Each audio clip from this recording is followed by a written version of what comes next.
शैतान बाज लोगों के ज़हनों में ये वसवसा डालता है कि मैं तो दीन के करीब हो रहा हूँ, अल्लाह के करीब हो रहा हूँ, और मुझ पर आजमाइशें क्यों आ रही हैं। सुनो सुभान अल्लाह, अल्लाह के हबीब अलैहिस्सलातु वस्सलाम की क्या शान है। आला हज़रत ऐसे ही नहीं कहते कि मैं निसार तेरे कलाम पर, मिली यूं तो किसको ज़बान नहीं, वो सुखन है जिसमें सुखन ना हो, वो बयां है जिसका बयां नहीं। मेरे आका ने कमोबेश 1450 साल पहले ये मसला सॉल्व कर दिया।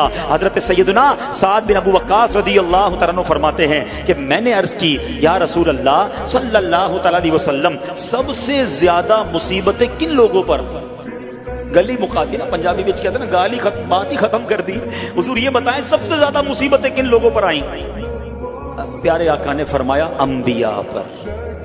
अल्लाह अकबर, अल्लाह के सबसे करीब तो अंबिया है ना, अंबिया पर, फिर उन लोगों के बाद जो लोग बेहतर हैं, फिर उनके बाद जो बेहतर हैं। सुनो अब अगला जुमला, बंदे को अपनी दीनदारी के एतबार से मुसीबत में मुब्तला किया जाता है।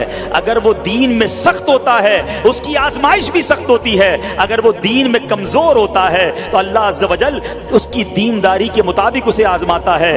बंदा मुसीबत में मुब्तला होता रहता है, यहां तक कि उसके दुनिया में ही उसके सारे गुनाह बख्श दिए जाते हैं।